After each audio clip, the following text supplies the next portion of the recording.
Oke, kawan-kawan, mari kita mulai diskusinya. Diskusi dari kelompok berapa gitu? Angkatan 13, kelompok 1 sub B. Oke. Mari kita diskusikan beberapa isu yang nantinya akan kita bahas bersama-sama. Sebelumnya perkenalkan, nama saya Rengga Dika Dewananta dari kantor pencarian Semarang. Oke, saya Rizky Adi Widodo dari kantor pencarian dan pertolongan Semarang. Saya Vincentio Deoloncura dari kantor pencarian dan pertolongan Semarang. Saya Sabta Wahyu dari kantor pencarian dan pertolongan Semarang. Saya Siti Lutfi Gunawan dari kantor pencarian dan pertolongan Semarang. Oke, kalau begitu mari kita bahas satu-satu isunya. Dari teman-teman, apakah ada yang mau membahas terlebih dahulu isu yang sudah ditemukan? Oke, dimulai dari saya ya. Oke, Rizky. Saya sudah menemukan isu yang berkaitan dengan tugas kelompok kami. Saya menemukan isu Kemendagri yang mengusulkan kenaikan gaji pemadam kebakaran di berbagai kabupaten. Itu mungkin berkaitan dengan kesejahteraan ASN yang masuk dalam materi Smart ASN. Kemudian Vincentio. Saya kebetulan juga sudah menemukan isu mengenai korupsi dana haji yang baru-baru ini sedang ramai dibicarakan di berita. Begitu dari siapa? Jadi saya isu tentang korupsi pengadaan tower komunikasi atau BTS. Korupsi pengadaan tower ya? Tower. Ya, itu. Kalau dari saya itu ada ini. Tadi itu ada kekurangan ASN di sejumlah Pemda, terutama di Pemda DKI itu karena tingginya yang pensiun tapi yang daftar buat Pemda itu juga sedikit. Kekurangan ASN. Ya. Oke, berarti kalau dari saya, tadi saya sempat membaca isu soal kebocoran data dari sejumlah instansi. Sebetulnya masalah kebocoran data ini yang paling booming waktu itu jadi isu nasional adalah yang hacker Bjorka itu ya, dari Kementerian Komunikasi ya, Kominfo. Itu kebocoran data dan data warga negara sempat dijual juga oleh si hacker. Dan isu ini juga tidak hanya pada Kominfo, pun juga terjadi pada instansi lainnya sampai hari ini. Seperti itu.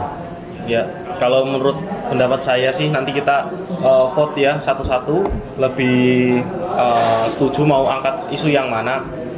Dimulai dari saya ya. Saya lebih sepakat untuk mengangkat isunya Rengga. Karena isu itu berkaitan dengan Smart ASN yang tadi itu tentang keamanan digital, agar para ASN itu lebih melek digital dan lebih modernisasi. Dan konteks itu secara langsung berkaitan. Kalau Vincent? Baik, kalau menurut saya mungkin bisa diambil dari isu yang diangkat oleh Rengga tadi mengenai kebocoran data. Itu saja sih. Oke, dari Septo. Nah, kalau dari saya sama setuju ke Rengga, mungkin bisa langsung dimasukkan ke analisa USG-nya biar nanti di situ lebih jelas lagi kenapa sih kita milih isu yang Rengga bahas tadi, mulai dari kebocoran data, menyangkut instansi mana saja, kepentingannya apa, agensinya apa. Oke, kalau begitu karena sudah 3 orang anggota yang menyepakati isu, maka kita tetapkan isu kebocoran data atau keamanan cyber dari instansi negara sebagai topik utama yang akan kita bahas. Oke, sepakat ya semua ya? Sepakat.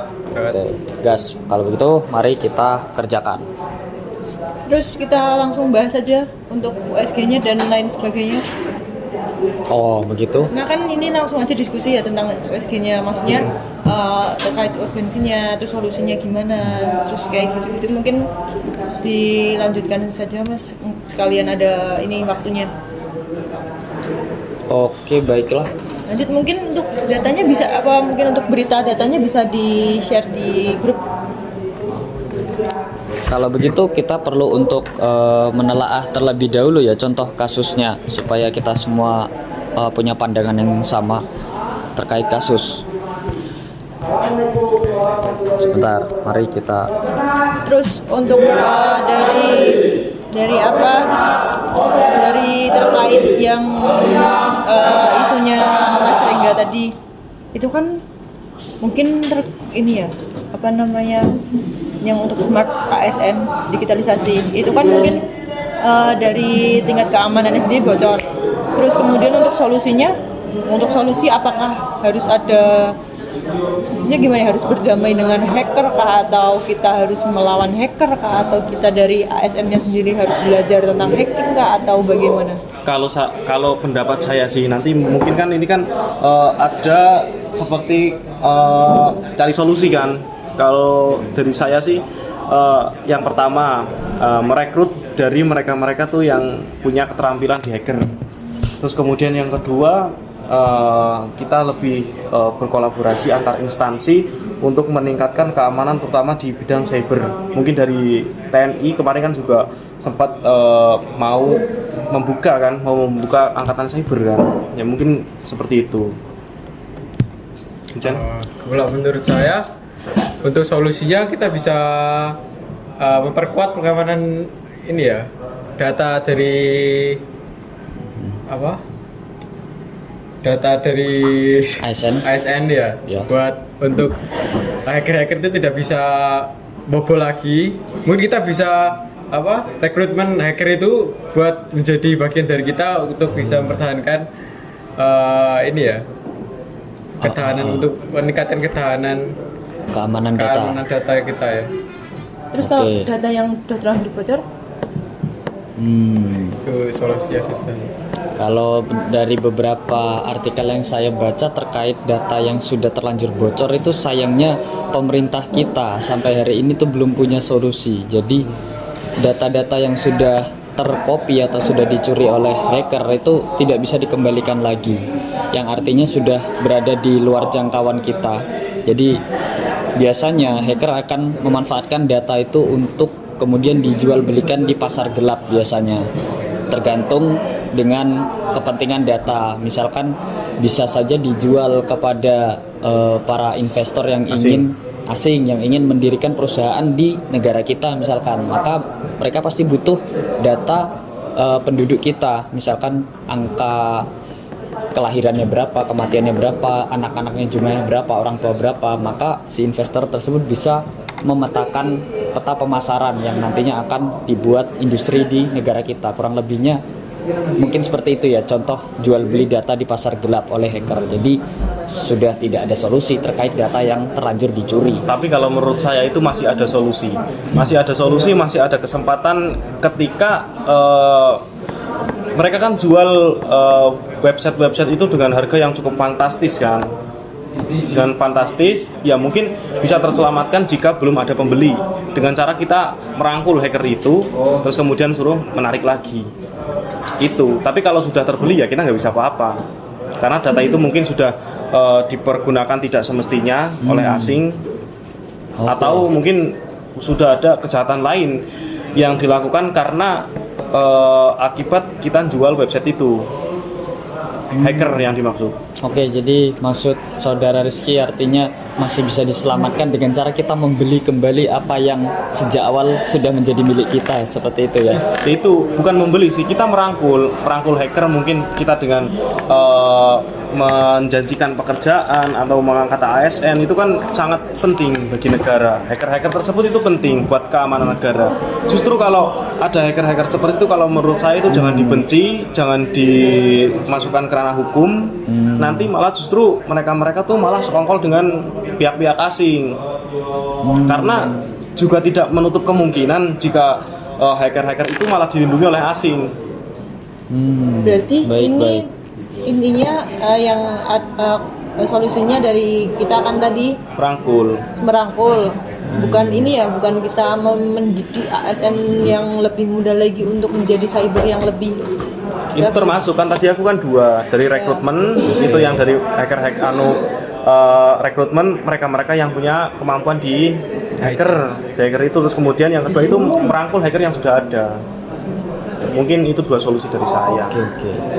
Oke, cukup masuk akal ya. Jadi selain kita mempersiapkan untuk hari kedepannya melalui rekrutmen anggota ASN yang cukup mahir dalam bidang keamanan cyber, tapi kita juga merangkul para Hacker yang sudah ada. potensi hacker yang ada di dalam negeri seperti itu ya. Iya. Oke, saya kira itu cukup solutif dua solusi itu tadi untuk kedepannya. Ya karena mungkin hacker-hacker mereka kan mereka punya kemampuan tapi tidak sejahtera. Mereka tuh menyalahgunakan gitu loh. Mungkin kalau mereka disejahterakan, mungkin dia bisa bekerja dengan baik.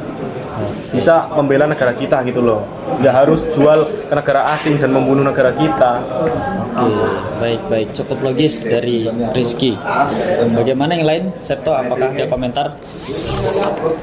Ya kalau dari saya untuk solusinya ya dari pembahasan yang sudah teman-teman lakukan semuanya, memang lebih baik kita membenah diri daripada kita menyalahkan pihak mana, siapa yang salah, siapa yang lalai dan lain sebagainya. Lebih baik kita berbenah diri, perbaiki sistem kita, perbaiki lebih kuat lagi dari sistem birokrasi yang mulai sekarang sudah masuk ke era digital, dari mungkin sistemnya, dari pembentukan software dan lain sebagainya, ataupun server yang mungkin kita pahami sekarang kan banyak sekali aplikasi-aplikasi yang digunakan dalam satu instansi. Nah, lebih bijaknya kita jadikan satu, kita wadahi di bagian mungkin IT yang kompleks supaya bisa menampung semua instansi menjadi satu sistem yang terintegritas langsung kepada badan keamanan cyber. Jadi ketika ada bagian yang mungkin celah bisa langsung teratasi daripada terpisah saat seperti sekarang kan data yang bocor dari BPJS, kemudian dari Kemendagri, itu semua data-data krusial mulai dari NIK dan lain sebagainya. Mungkin nanti bisa lebih dijadikan satu padu lagi, entah itu sistemnya bagaimana, yang penting semuanya jadi satu, sistem keamanannya melebur semua, dan kita berdayakan lagi potensi yang ada di dalam negeri. Dari berita yang terjadi memang pernah saya dengar di podcast itu ada hacker yang dari dalam negeri menawarkan diri kepada BRIN supaya ini loh sistemnya kayak gini, tapi dari pihak BRIN menolak mentah-mentah dan mereka bilang secara SOP saja gitu. Jadi memang bagaimana ya cara kita Ya itu yang tadi saya bilang, makanya lebih ke merangkul. Nah, selain merangkul juga kebanyakan itu nggak kompeten yang ditempatkan pada bidangnya gitu. Oh, Mereka baik. taunya hanya digital ya dah, kayak gini aja, yang penting pakai aplikasi selesai. Padahal sejatinya nggak sesimpel itu, dan ya menambah luasan jadinya. Atau kalau tadi BRIN oh gitu, baiklah. Itu tadi mungkin yang contoh kasus BRIN cukup bagus ya. Jadi kita menuliskan beberapa catatan ya yang bisa menjadi solusi. Maka setelah itu data-data solusi ini tadi akan kita olah, kita jadikan laporan untuk Kita nanti simpulkan dulu lah. presentasikan. Tadi kan solusinya yang pertama kita merekrut ASN dari mereka-mereka yang mempunyai Kemampuan di bidang cyber. Nah, terus kemudian yang Oke. kedua kita merangkul para Potensi hacker dalam negeri. yang sudah ada. Terus kemudian yang ketiga kita memperkuat sistem dengan cara kita belajar entah berkolaborasi atau gimana ya Mas Eto. Melakukan, kalau dari Septo tadi melakukan penyatuan satu pintu Septo ya. Dalam satu pintu. Jadi Itu bisa jadi website yang keempat berarti. tidak tercerai-berai tapi menjadi satu gitu. Oke, baik. Supaya mudah diamankan. Baik, kita sudah mencapai konklusi ya, kesimpulan. Kalau begitu mari kita tutup. Sekian, wassalamualaikum warahmatullahi wabarakatuh. Waalaikumsalam warahmatullahi wabarakatuh.